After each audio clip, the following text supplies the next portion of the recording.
Mana yana ulatib tashladim mana. Palasani bu yoqda turibdi mana. Iltimos, Gudupoyev mana menga zarar yetkazyapti. Qonuniy chora ko'ringizlar, iltimos.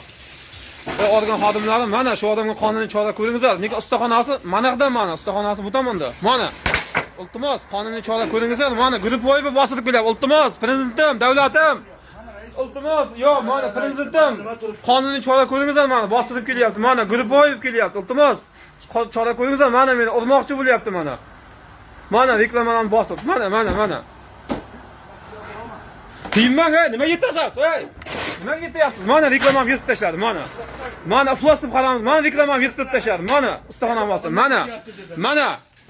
Mana yirtib tashladi reklamani, mana bu joyga musor mashin ittilab, apxotini ochgan paytda suv chiqarib yuboradi. Lekin mana bu inson menga tuhmat qilib turib, sen qildingmi, sen ko'rdingmi? Hamsiyalar aytdi, dedi. Qonimga bosib kirib. Qonun ustuvor jazo muqarrar. Iltimos, oldingizda siylik tugti deb yozib berdi. Hozir stansiyani chaqiramiz, ko'ramiz holatini. Assalomu alaykum. Yaxshimisiz? Qashqadaryo viloyati Chiroqchi tumanida yashayman. Hozirgi paytda mana viloyat shoshilinchda yotibman. Qashqadaryo Chiroqchida qonun ishlamayapti. Prokuraturaga bo'lsangiz, militsiyaxonaga bor deydi, militsiyaxonaga bo'lsangiz, bansaga bor deydi, lekin kecha 3 ta fuqaro urib, qovurg'alarimni sindirib, tishlarimni sindirib, yuzlarimni sindirib tashladi, lekin hech kim qonuniy chora ko'rmayapti. Sizlardan iltimos, shuni ijtimoiy tarmoqlarga yaxshilab tarqatishga yordam beringizlar.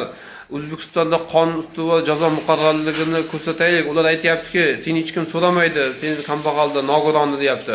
Qani haqiqat, qani adolat, qani qonun? Iltimos sizlardan.